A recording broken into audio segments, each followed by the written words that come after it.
yeah, it's been sort of non-stop since I landed at 4 o'clock yesterday. Not 4 a.m. I hope. No, 4 p.m. No, yeah, but then we went out. I slept at some point. Fantastic. But yeah. We're having a similar convention experience. Are you? For today, I wanted to just do a little bit of a dive into your acting career a little bit before Baldur's Gate 3, and then the whirlwind that was Baldur's Gate 3, right? Yeah. So let's start off simple. How did you first get into voice acting for video games? Voice acting video games started for me on the very first game that used voice actors.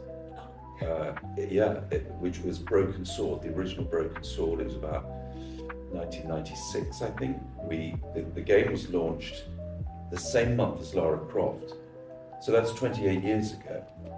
And we were just a lot of radio actors, because I was working a lot in radio as well as theatre. So I got into radio. That became, I was twice on at that time I'd only been once on the radio drama company at the BBC. And then a group of radio actors were invited to do a video game, take part in a video game. I thought, what's this all about? So it was all very new.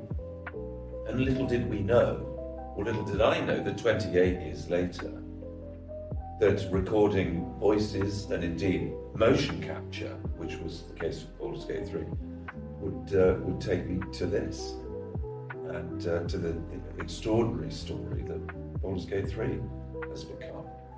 I mean, we had no idea. I certainly didn't. But it's been an amazing experience, the whole thing. So that's how I started in voicing games.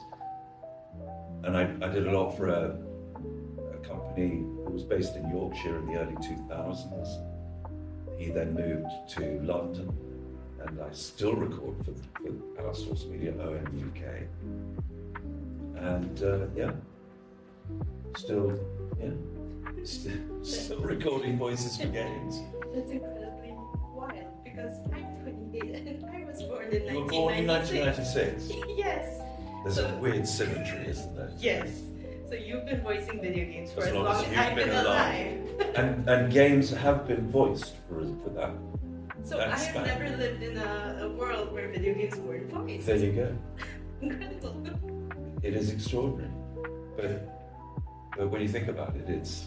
I mean, I said at BAFTA how wonderful it is that BAFTA's been celebrating the games, recognising the achievement of games for 20 years, which it was this year.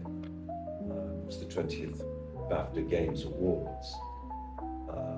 And I said then, where will we be in another 28 years? Where will games be if we've come that far from Broken Sword to the sophistication of narrative in Baldur's Gate 3 in another 28 years? Where are we going to be? You think about movies in that way. When the first talkies came out in 1927, when audiences who only then had silent films, suddenly we're hearing synchronized dialogue. And it must have been a revolution to the audiences. Yeah. I've only been alive for as long as video games have been voiced. Apparently I've learned something new today. Amazing. Amazing. So you've covered an incredible breadth as an actor, right? From radio work to video games to being on stage. Is there a particular type of acting that you've gravitated towards the years, or do you have a preference? Well, I sort of take the view that you go where the work takes you, really. It's if opportunities come up, you just go with them. And that's sort of what's happened with voice acting. I mean, I trained as a theatre actor, as a classical theatre actor. And that's where my early experience was. And then, as I say, I started working in radio. And that was it's a connected part of the acting experience, but it wasn't something I particularly. It just happened, really. We were in those days you could audition for the radio drama company, and I was invited on a 6-month contract that was then extended twice. And then suddenly you're into this other world, and that then leads to other voice opportunities. I suppose the games, voicing games, well, it did, and the way I've described, it was a radio director who invited radio actors to voice Broken Sword, the first game. Well, it's difficult to say what my preference is. Baldur's Gate 3 has been so amazing that, and also that's been a little bit like returning to theatre, because it's motion capture as well. So I'm inhabiting a physical space. And they said in the first session, just angle it slightly. I thought, oh, right. So I'm in 3-dimensional space. This is like being on the stage. Was Baldur's Gate 3 your first mocap experience? First and only motion capture experience, yeah. What was that like? Well, initially rather bizarre, but as I say, I soon, it just suddenly clicked. Oh, it's like theatre. Or a combination between voicing a game and being on stage. But the very first, my first session, it's a bizarre experience because you go in there and they say, well, you put your clothes here, put this on. I said, what? Yes, you have to put this Velcro suit on, this very fetching Velcro suit, really. So I was vaguely prepared, but not really. Clothes into a locker, and then they put all the markers, infrared markers, wire you for sound, you're all set to go. Okay, this is a new experience. And then the fire alarm went off. This is day 1, session 1, Raphael, the fire alarm went off, would you please evacuate the building? At Pit Stop Productions, where we recorded the sessions in Croydon, we're all on the street on the drizzle of a Monday morning, and there I was in my fetching Velcro suit on Croydon High Street. Oh no! People walking past going, oh, I've seen those outfits in M&S, they're rather good, aren't they? Oh my gosh! Yeah, but yeah, so that was my first experience. I thought, well, how very glamorous. Motion capture, but no, it was all fine. There was no fire, and we just got straight on with the recording. And it was all fantastic. Pit Stop was a wonderful place to work. Everyone was so accommodating and inspiring, as everyone from Larian has been. It's all been an incredibly collaborative and intuitive experience. They really allowed us to use our instincts and just nudged us once or twice. So there's never been any stress. It's all been incredibly relaxed and creative. The writers have been fantastic as well. Correct me if I'm wrong, this is not your first time working with Larian, right? You did some work on Divinity. Yeah, that's right. Right. Divinity Original Sin 2, I think it was. Oh. I did. So how has that been from working with them on Original Sin 2 and then Baldur's Gate 3 and seeing kind of the growth of the studio that way? Well, yeah. I mean, Original Sin Divinity was just voice, and I would just go into studio and put down voices, whatever I was asked to do.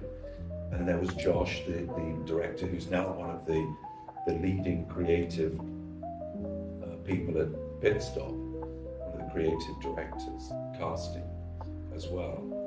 And now he's in charge with this whole new setup with the motion capture. So it has been incredible to see it grow. But moving into motion capture was the biggest change. It was just a quantum leap in terms of, and then they built another studio, I think, while we were working on Baldur's Gate 3, because it was, of course, 4 or 5 years in the making. And COVID in the middle of it. But every session was terrific, and they just kept growing and growing, and then throwing more challenges at me. Oh, we'd like Raphael to sing now. But what?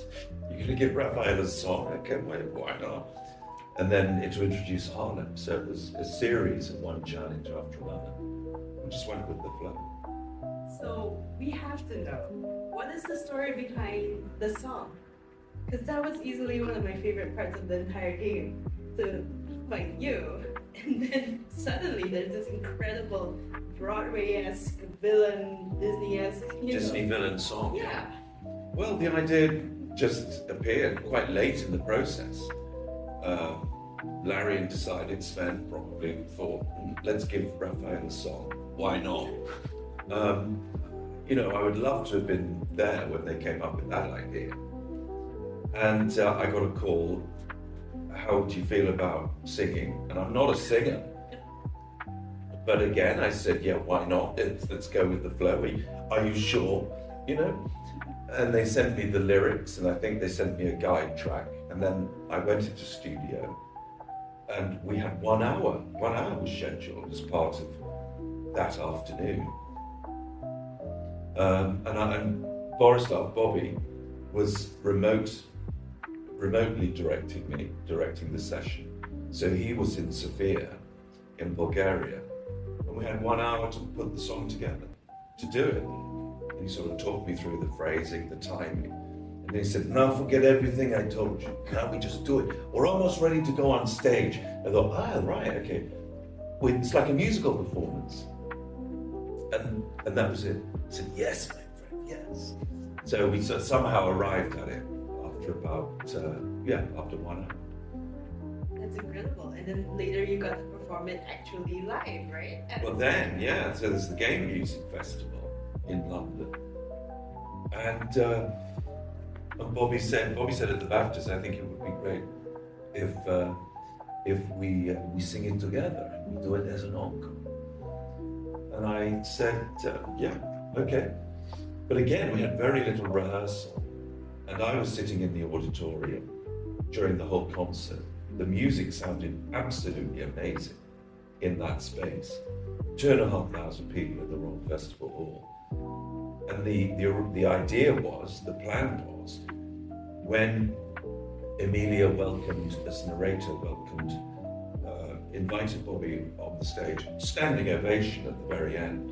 The concert was over.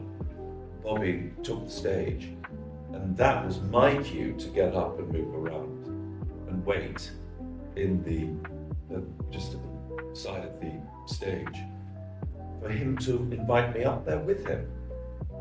And he said, hold your applause, because now down here come the what? People had seen me in the auditorium, they probably thought we're not going to get the song. Yeah. 2,500 people said, the claws. Now down here come the claws. And they realized, Bobby said, would you please welcome to the stage now, Raphael? And I went up there, and there was this incredible scream, which I've never heard anything like it. It was an unforgettable moment. And we did the song. Maria was there, the soprano. Amazing voice.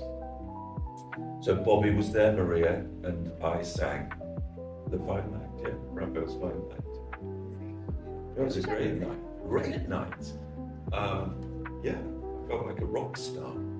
Raphael the rock star. I would play that DLC. The Raphael Rockstar DLC. Got to pitch the Larian Studios Malaysia. I think so. Yes. Okay. Last question. Do you have a favorite line as Raphael? I have many favorite lines. The writers were wonderful. Adam wrote some amazing lines, and they started to write for us, the way we were, the way the character was evolving. So the script evolved with us. We were responding to each other. And Adam mainly, I think, gave Raphael this rather baroque turn of phrase. But I think my favorite line is, what's better than the devil you don't know? The devil you do.